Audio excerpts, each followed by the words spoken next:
बिस्मिल्लाहिर्रहमानिर्रहीम। अस्सलाम वालेकुम नाजरीन, live with doctor Shahid Masood के साथ मैं हूं नाइला अली। नाजरीन, वज़ीर आज़म इमरान खान साहब ने आज ISI हेडक्वार्टर्स का दौरा किया। इस दौरे के दौरान वज़ीर आज़म इमरान खान साहब को अंदरूनी व बैरूनी सिक्योरिटी सूरत हाल पर ब्रीफिंग दी गई, जबकि चौधरी निसार साहब ने आज मीडिया से गुफ्तगू में कहा कि मैं किसी सियासी खेल का हिस्सा नहीं हूं, जबकि असद उमर साहब आज कहते हैं कि जहांगीर तरीन साहब से ना इंतकाम लेना है ना ही उनको रियायत देंगे। इस समेत दिन भर के जो अहम मौजूआत रहे उन पर बात करेंगे। हमारे साथ स्टूडियो में मौजूद हैं डॉक्टर शाहिद मसूद। अस्सलाम वालेकुम डॉक्टर साहब। वालेकुम जी, आपको भी डॉक्टर साहब, वज़ीर आज़म इमरान खान साहब ने आज ISI हेडक्वार्टर्स का दौरा किया, सिक्योरिटी सूरत हाल पर उनको ब्रीफिंग भी दी गई। मौजूदा हालात के तनाजुर में आप इस दौरे के हवाले से क्या कहेंगे?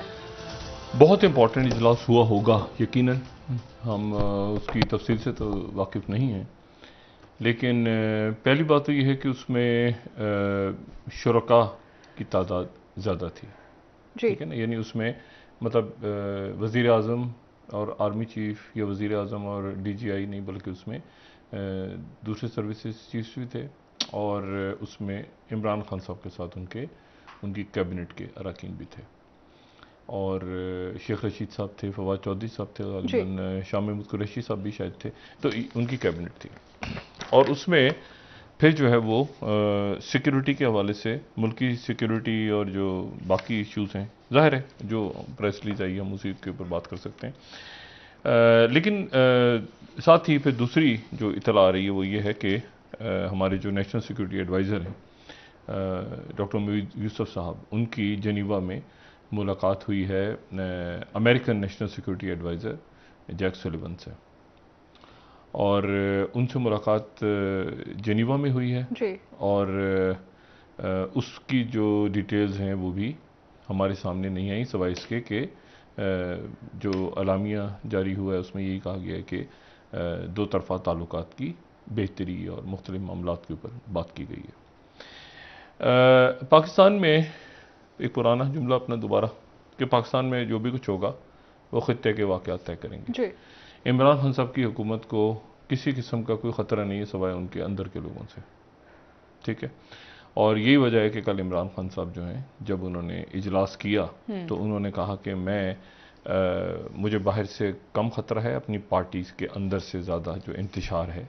यकीनन उन तक ये इतलात तो हैं, वो समझते हैं सारी चीज़ों को मेरी पार्टी के अंदर से। और उन्होंने साथ ये भी कहा कि 2-3 अगले हफ्ते जो हैं 2-3 हफ्ते वो बड़े अहम हैं और जो भी इंतशार है वो पार्टी के अंदर से लोग डिस्टर्बेंसेस पैदा कर रहे हैं जिसकी वजह से ये प्रॉब्लम आ रही है। यही बात है जो हम पहले भी कहते रहे, क्योंकि अपोजिशन जमातें जो हैं वो तो मतलब वही बात है ना कि जलसे से कैसे हुकूमत गिरेगी, धरने से भी कैसे गिरेगी। धरना तो अगर धरने से गिरनी होती तो 126 मतलब वो उससे प्रेशर जरूर बिल्ड हो सकता है, हुकूमत नहीं गिर सकती, ठीक है। तो अब उसके बाद जो है खैर वो इमरान खान साहब ने जो बात हुई उसमें सिक्योरिटी के हवाले से उसको तो नहीं, लेकिन चूंकि इसमें अब अमेरिकन नेशनल सिक्योरिटी एडवाइज़र से मुलाकात अहम है तो उसमें अब वहाँ पर क्या बात हुई है वो अब जाहिर है कि आने वाले दिनों में चीज़ें उस पर डिस्कशंस में आ जाएंगी। एक दो बातें और इसी दौरान जो है वो बहुत इंपॉर्टेंट हो रही हैं खित्ते में, और ख़ित्ते के ही हालात पाकिस्तान चूँकि दरमियान में है बड़ी ताकतों के, तो इसलिए जो ख़ित्ते के हालात और वाक़यात जो हैं वो पाकिस्तान पे बराह रास्त असरअंदाज हो रहे हैं। अमेरिकन जो हैं वो यहाँ से उनका विड्रॉल शुरू है और विड्रॉल के लिए जो है उनको यहाँ पे इस खित्ते में स्पेस चाहिए, कोई अड्डे चाहिए, कोई लॉजिस्टिक्स, क्योंकि अगर अफगानिस्तान से जाते भी हैं तो खित्ते से तो वो नहीं जाएंगे, बिल्कुल।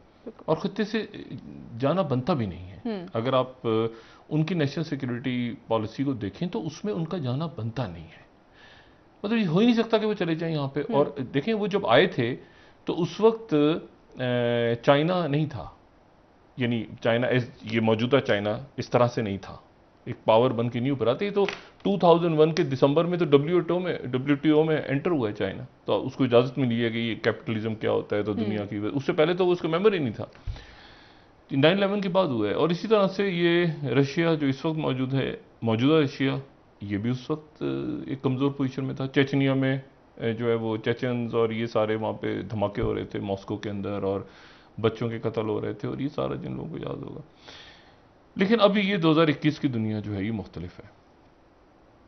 यहाँ पर एक तो सेंट्रल एशिया के अंदर अमेरिकन को इस जगह चाहिए, और वहाँ पे जगह जो है वो चाइना और रशिया उनको स्पेस नहीं देगा, स्पेस नहीं। इसीलिए कभी आपको इतला मिलती है कि यूक्रेन के अंदर कोई मसला है, कभी आपको उज़्बेकिस्तान में कोई इशू है, कभी या तो सेंट्रल एशिया में उनको स्पेस चाहिए, या उनको अफगानिस्तान के पड़ोसी मुल्कों में चाहिए।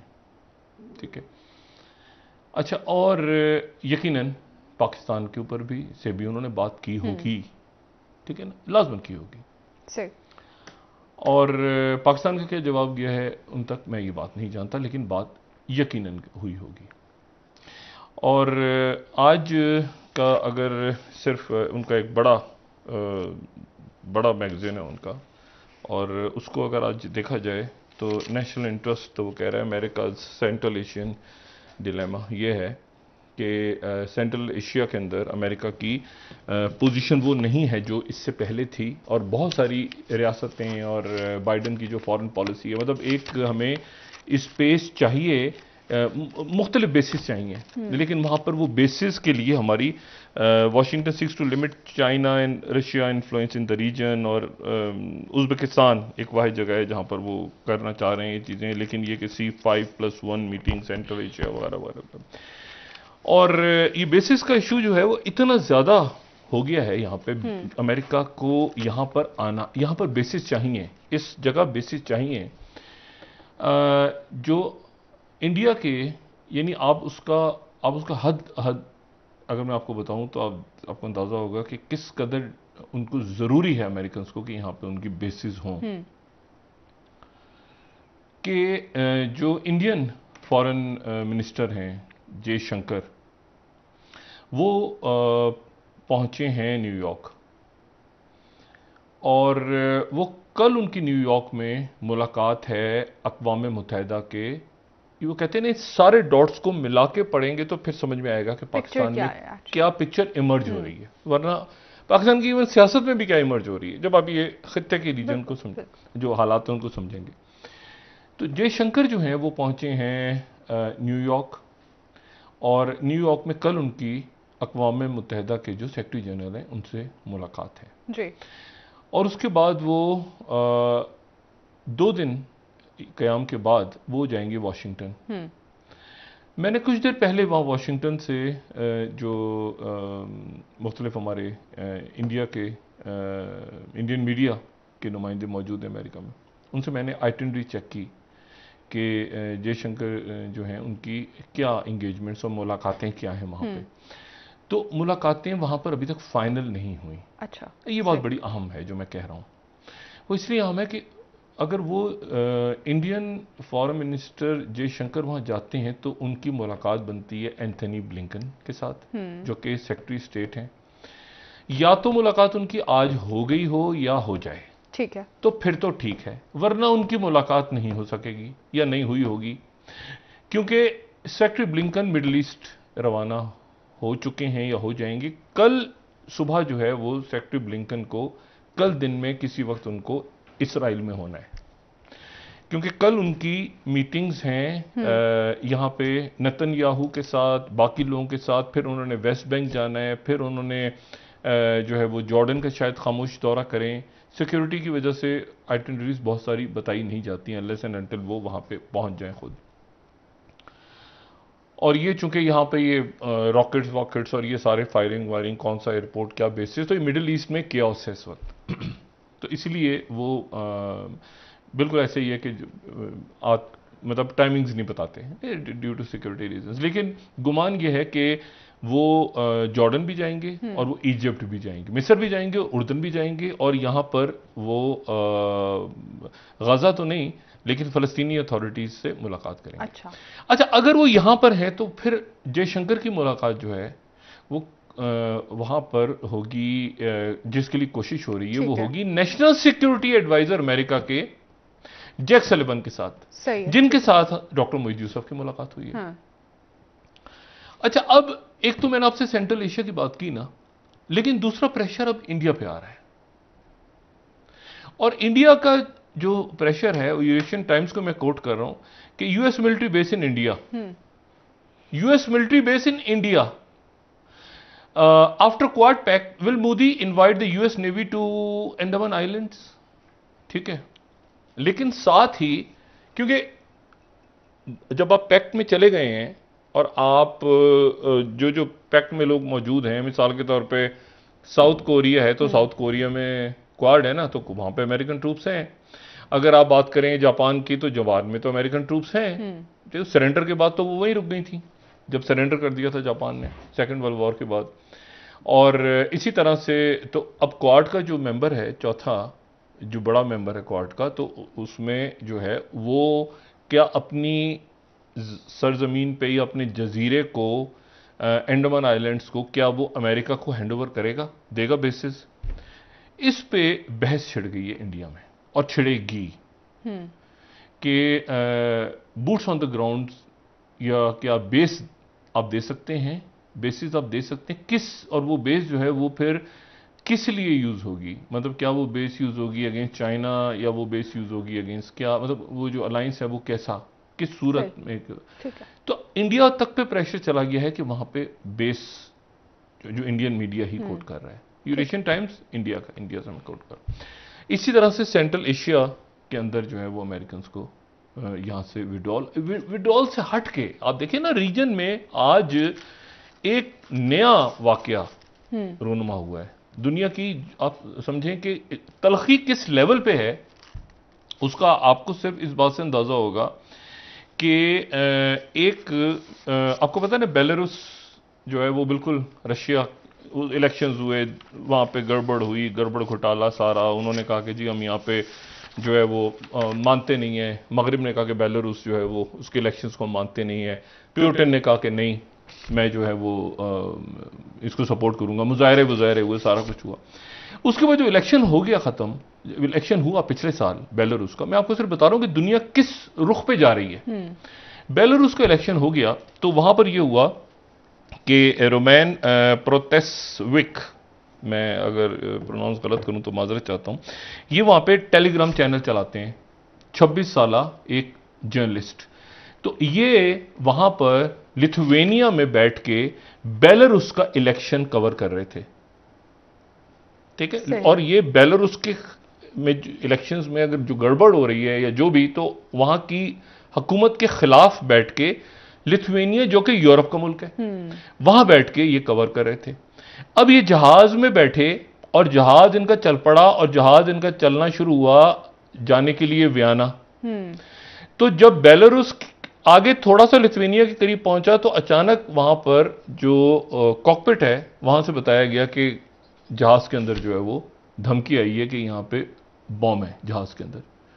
हवा में जहाज, पैसेंजर फ्लाइट जिसमें 200-250 लोग बैठे हुए थे, और ये रॉयन एयर जो कि गालिबन आयरलैंड की एयरलाइन है, उनका प्लेन है या किसी और मुल्क का, मैं गलती ना कर जाऊं, लेकिन उन्होंने कहा कि ये जो फ्लाइट है, इस फ्लाइट को धमाके से उड़ा दिया जाएगा, तो इसको फौरी तौर पे कहीं हमने करीब लैंड करना है। तो लैंड कर गए वो बेलारूस में।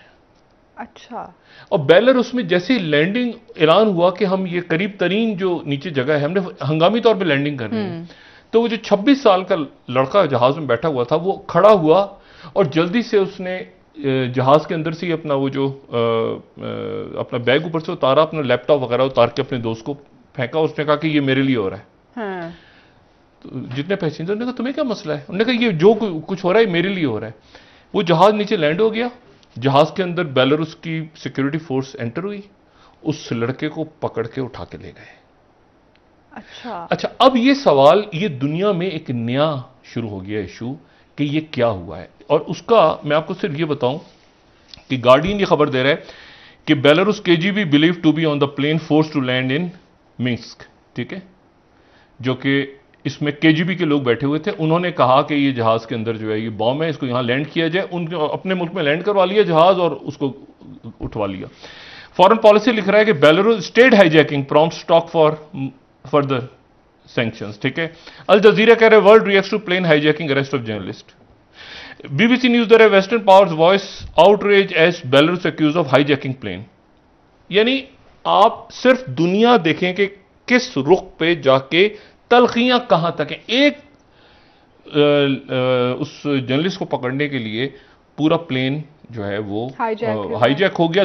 वेस्ट कह रहा है हाईजैक हो गया, बेलारूस कह रहा है कि नहीं कुछ नहीं हुआ, लैंडिंग हुई थी, इत्तेफाक से वो अंदर मौजूद था तो हमारी फोर्सेज ने जाके उसको उठा लिया।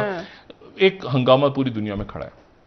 अच्छा, साथ ही मैं आपको सिर्फ ये बताऊं, मतलब आप जरा जब तक तलखी का लेवल नहीं देखेंगे ना, आपके लेवल क्या है, तलखी का लेवल क्या है, मतलब किस रेंज में तलखी जा रही है पूरे रीजन में, तो उस वक्त तक एक तो इंटरनल क्याओस है मुल्कों में, कोविड फैला हुआ है। इंडिया में अल्लाह ताला खैर करे, उनके नंबर्स कम आए हैं, लेकिन ये जो उनका वाइट फंगस और ब्लैक फंगस ये इससे अल्लाह करे वो निकले, सारी दुनिया से महफूज रहे। लेकिन बात यह सारी कि मैं आपको सिर्फ बता रहा हूं कि तलखी का लेवल क्या है।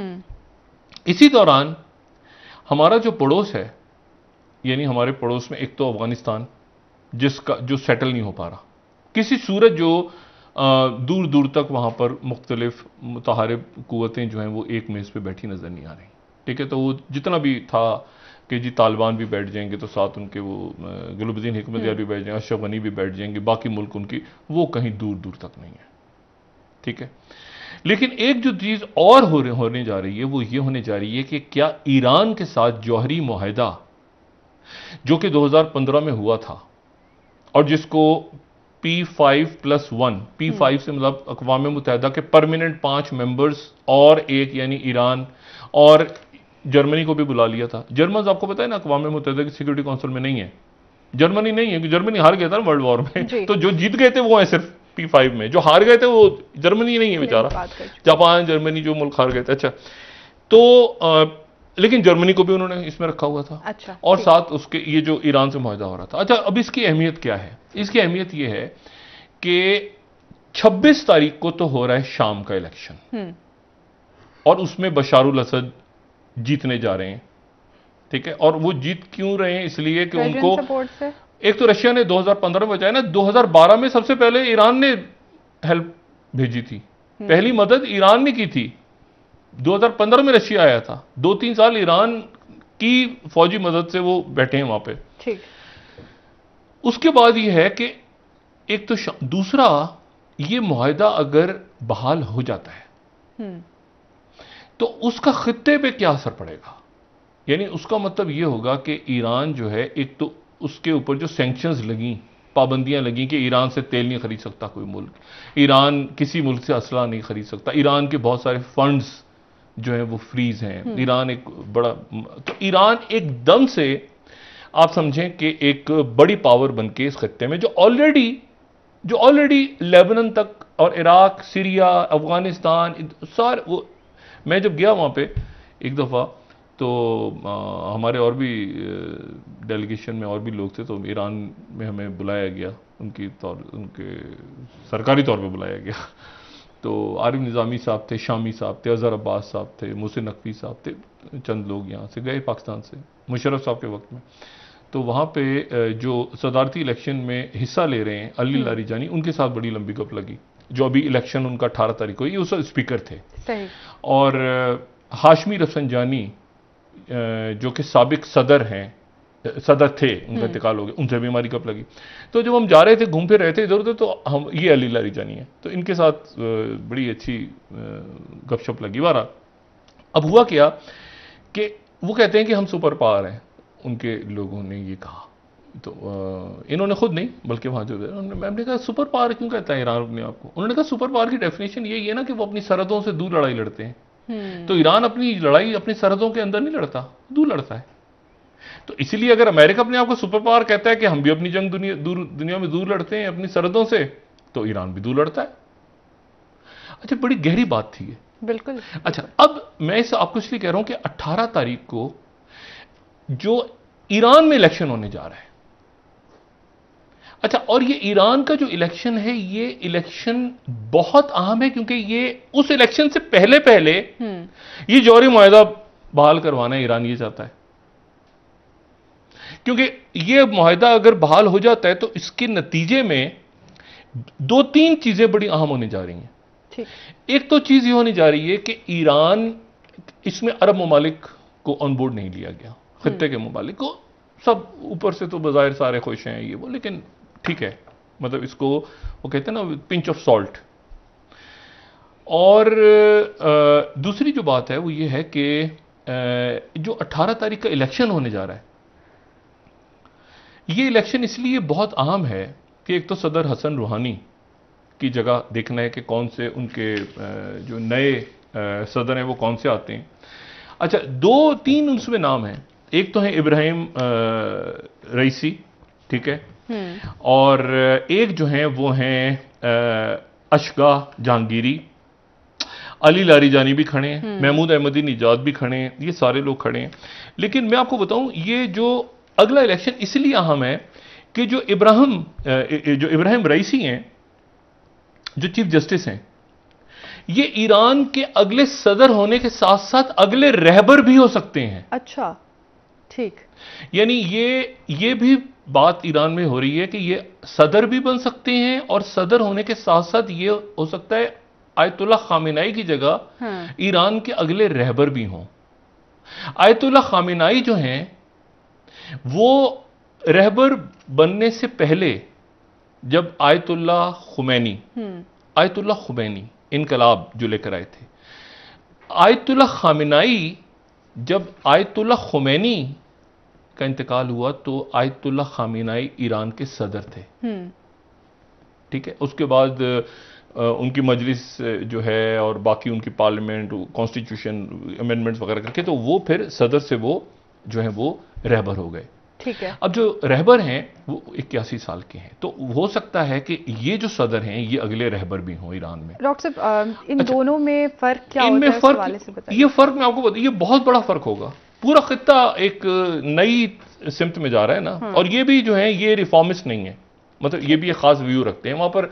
मतलब बेसिकली होता है कि एक यानी एक अपना सख्त गिर मौका, यानी एक बिल्कुल जिसे कहने था आयतुल्ला खुमैनी का जो स्टांस था वो इनका स्टांस है। बीच में रिफॉर्मिस्ट आए, जैसे अली लारीजानी जो हैं वो हाशमी रफसंजानी की तरफ हैं, मतलब होता है ना ज़हन।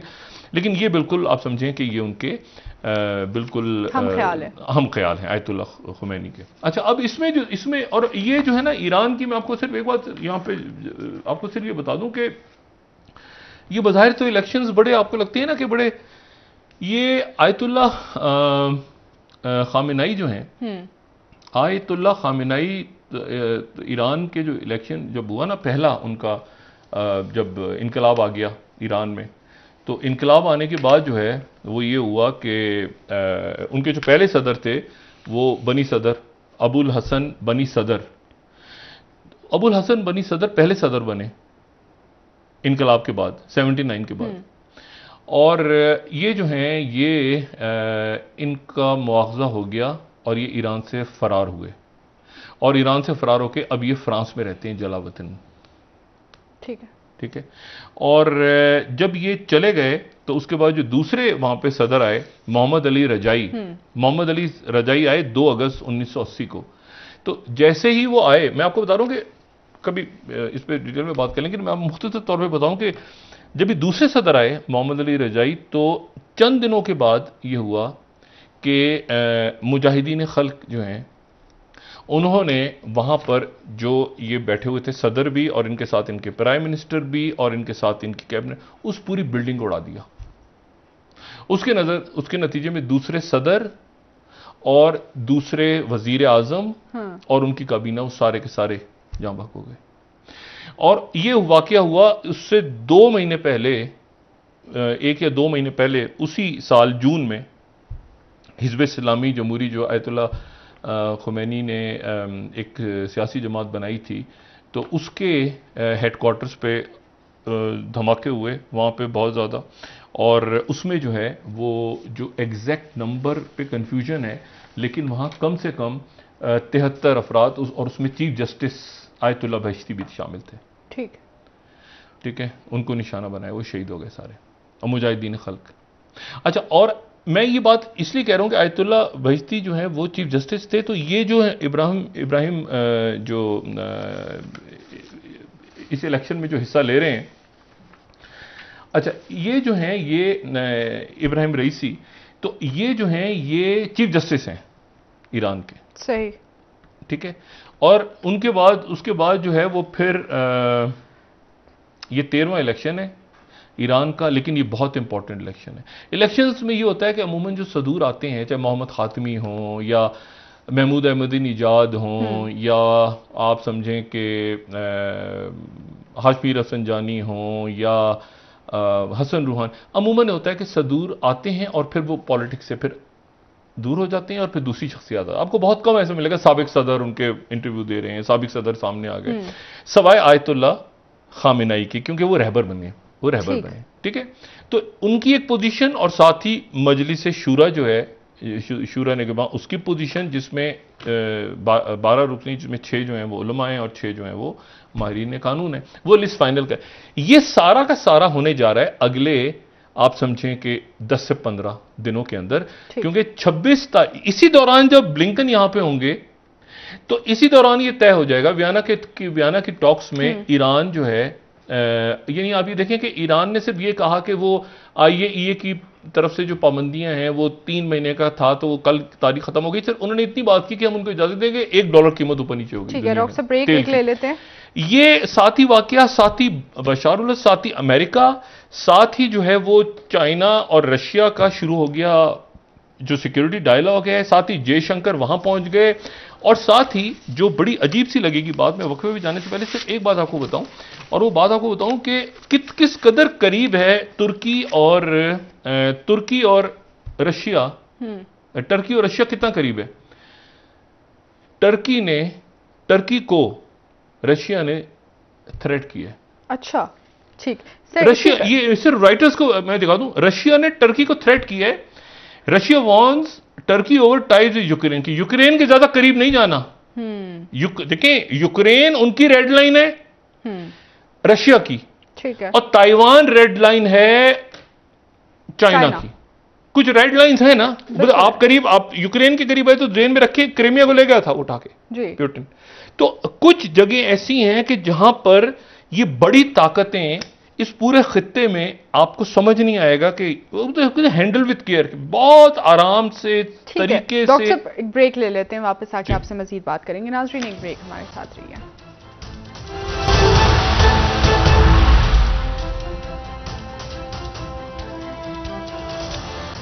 वेलकम बैक नाज़रीन। जी डॉक्टर साहब, आज चौधरी निसार साहब ने कहा है कि मेरा किसी सियासी खेल से कोई ताल्लुक नहीं, आज हल्फ भी नहीं उठाया उन्होंने पंजाब। चौधरी साहब पता नहीं गए क्यों, मुझे तो ये समझ नहीं आया। उनको शायद जाना नहीं चाहिए था, या शायद वो कुछ उनके पास होगा कि मैं जाऊं और वहां जाके मैं हल्फ उठा लूं, शायद कोई कानून वगैरह ऐसा होगा।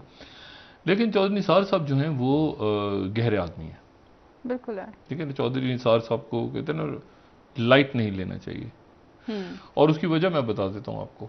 चौधरी निसार से सारी पॉलिटिकल पार्टियां नाराज हैं, सारी, तमाम। और वजह क्या है? वजह जो है वो मुस्लिम लीग, नवाज समेत सारी पार्टियां उनसे नाराज हैं, और सारी पार्टियां उनसे नाराज इसलिए हैं कि चौधरी निसार साहब अपनी पार्टी के खिलाफ गए थे मौक़िफ़ के।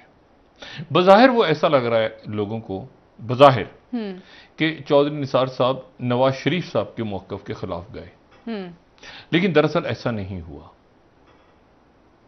ठीक, ऐसा नहीं हुआ। हुआ यह था कि जो मिसाक़ जमहूरियत था, उस मिसाक़ जमहूरियत का एक बड़ा अहम नुक्ता जो दोनों सियासी जमातें, पाकिस्तान पीपल्स पार्टी और मुस्लिम लीग नून, उसमें यह था कि हम एक दूसरे के खिलाफ जो है वो कोई कार्रवाइयाँ नहीं करेंगे और उसके नतीजे में हमारी हुकूमतें कमज़ोर होंगी। चौधरी निसार साहब उस नुक्ते से पीछे हट गए थे, ठीक है।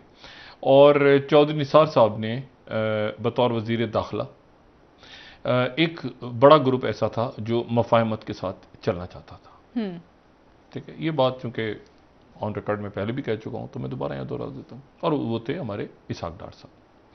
इसहाक डार साहब और मुस्लिम लीग नून की क़यादत जो है वो ये समझती थी कि हमने पिछली हुकूमतें हमारी इसलिए गिर गईं, कमज़ोर हो गईं कि हमने एहतसाब किया और उसके नतीजे में तीसरी क़ुव्वतें ताकतवर हो गई। और इस मौजू पे जब नवाज शरीफ साहब बरसर इक़्तिदार आए तो बरसर इक़्तिदार आने से पहले आपको याद होगा शहबाज शरीफ साहब जरदारी साहब के बारे में बड़े सख्त जुमले वगैरह, तो जब वो आ गए बरसर इक़्तिदार तो मुस्लिम लीग नून के लोगों से जो मैंने पूछा, मैंने कहा जब क्या, उन्होंने कहा डॉक्टर साहब ये क्या हम आपस में लड़के और जो है वो थर्ड पार्टी दोबारा एक्टिव हो जाए भी चाहते हैं।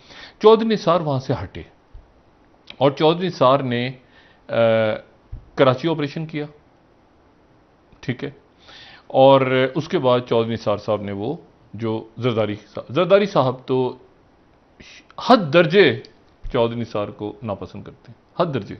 अब याद करें चौधरी निसार आ रहे हैं और कह रहे हैं कि वो निकले वहाँ से इतने जाली अकाउंट केस और ये और वो सारे चौधरी निसार ने सारे शुरू करवाया था ना, जो बाद में बंद हो गया, ठीक है, इन्वर्टेड कॉमर्स, जो बाद में बंद हो गए।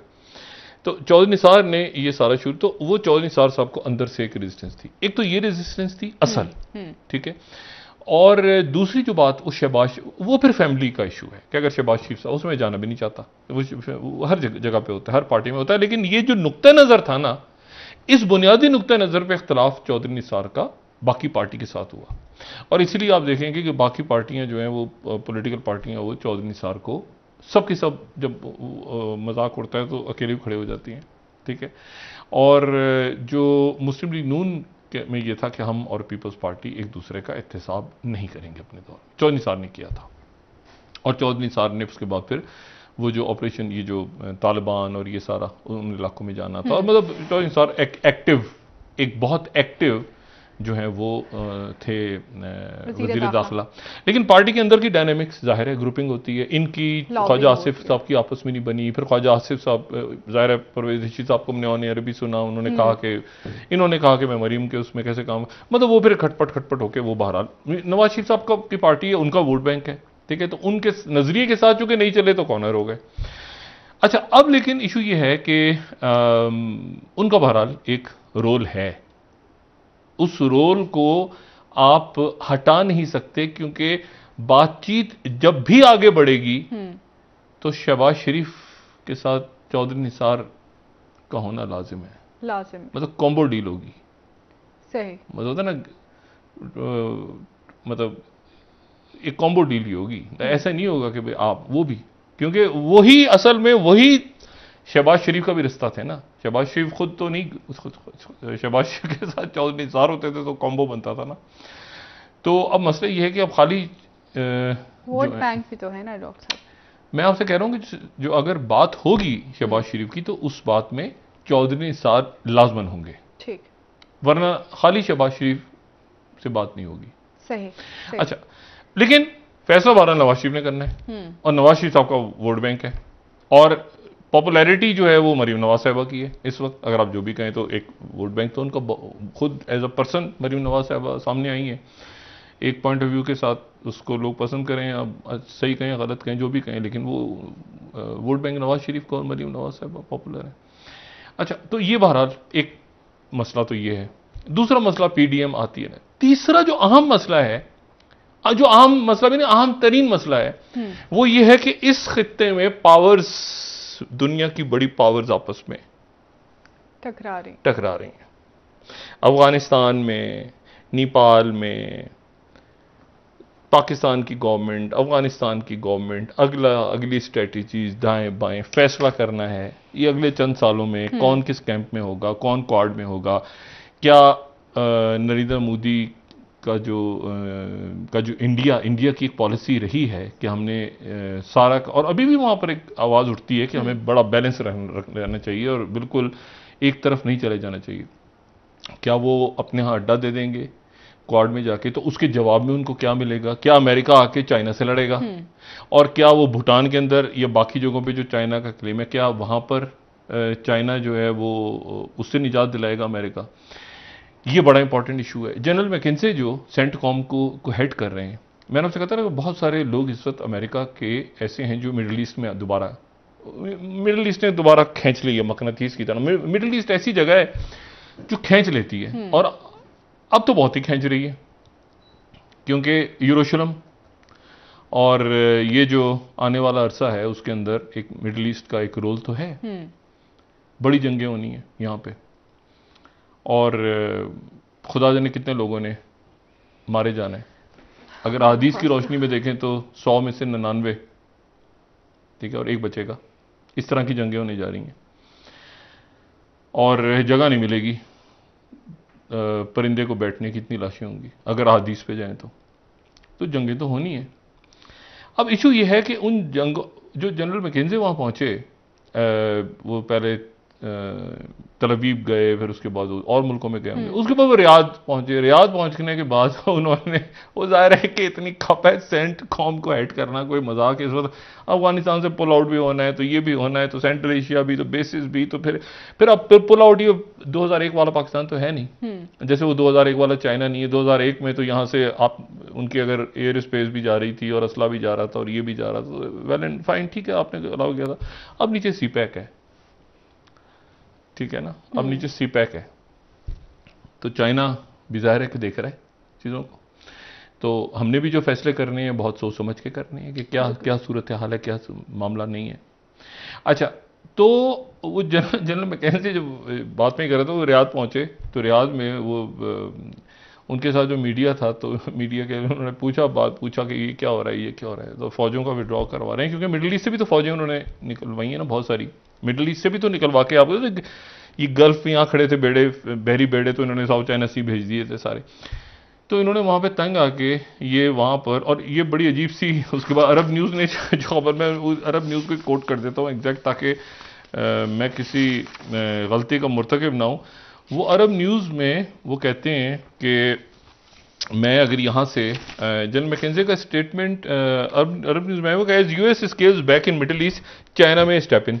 अच्छा, यूएस जनरल, अब जनरल मैकेंजी भी तंग आए हुए, वो कहते हैं भाई हम यहाँ से पीछे जाएंगे तो मतलब साढ़े ते ना रहना, मतलब साढ़े ते ना रहना, मतलब खुद ही जागते रहना, चाइना में स्टेप इन। अच्छा, उसके बाद वो अरब न्यूज़ में लिखा कि वो जितने वहाँ पे अरब ममालिक और बाकी सारे इत्तेहादी थे, वो उन्होंने शक्ल देखनी शुरू कर दी कि ये जनरल मैकेंजी, उन्होंने कहा भाई 1 मिनट हट जाओ, हम यहां से निकल रहे हैं, उसके बाद चाइना आता है, क्या आता है, उसके आप लोग मतलब अपना जरा ध्यान, मतलब सारी चीजें हमारे ऊपर ना छोड़ दें कि हम ही बचाएंगे आपको भी, तो अशरफ गनी को भी, तो इधर हुक्मरानों को भी, तो उधर के भी हुक्मरानों को, पूरी दुनिया का अपना तो खुद भी करो कुछ थोड़ा सा, हमारी भी जान चाहिए।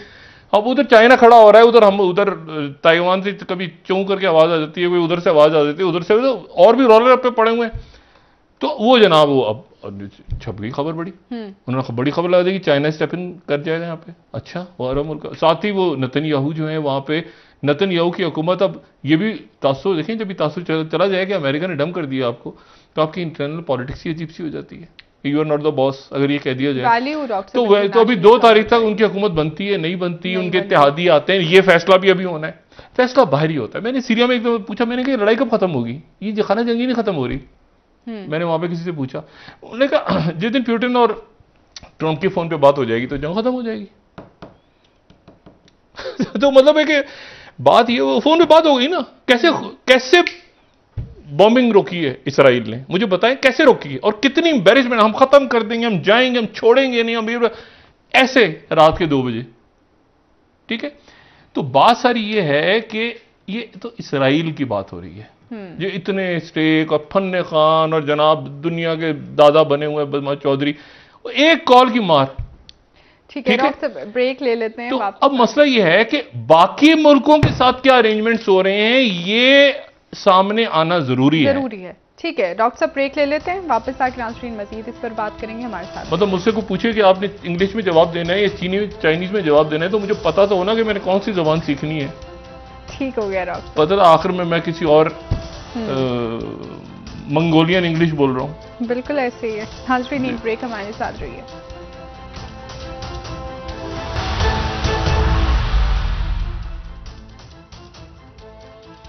वेलकम बैक नाज़रीन। जी डॉक्टर साहब, असद उमर साहब आज कह रहे हैं कि जहांगीर तरीन साहब से ना इंतकाम लेना है, ना उनको रियायत देंगे। छोटे बड़े खेलों में छोटे इश्यूज हैं, ये वो पब्लिक नहीं होती, पब्लिक कंजम्पशन के लिए, कि ये नहीं, इसको नहीं करेंगे, इसको नहीं करेंगे। मैं आपसे कह रहा हूँ ना, एक बहुत बड़ा लार्जर गेम है इस रीजन में, उसमें जहांगीर तरीन के साथ 4 लोग होंगे तो 2 उधर होंगे, ये छोटे इश्यूज हैं, मैटर नहीं करता, ये मैटर नहीं करते। मैटर ये करता है कि जो इमरान खान साहब ने कल बात की है जी, उन्होंने ये कहा है कि हुकूमत जाती है तो जाए, ठीक है, हुकूमत जाती है तो जाए, मैं NRO नहीं दूंगा। अच्छा, वो NRO नहीं दूंगा जो है वो ये बात वो बहुत दफा कह चुके हैं, ठीक है, हालांकि NRO जो है वो तो सब ले चुके हैं, तो फिर क्या मामला है भाई, मामला फिर क्या है? अगर वो सारे के सारे NRO ले चुके हैं और बाहर घूम रहे हैं, भाई मियां साहब तो बैठे हुए हैं लंदन में जी, और जरदारी साहब भी बाहर हैं, बिलावल जो हैं वो भी दुबई में थे, गालिबन आज वापस आए हैं, शहबाज शरीफ साहब अभी खाना उनके रिहाइशगाह पे हो रहा है। मुझे बताएं कि ख्वाजा आसिफ साहब के अलावा और खुर्शीद शाह साहब के अलावा और कौन सी शख्सियत है जो अंदर है? सारे तो बाहर हैं। तो इमरान खान साहब जो ये बात कह रहे हैं, सारे बाहर, किसी को कोई प्रॉब्लम नहीं है।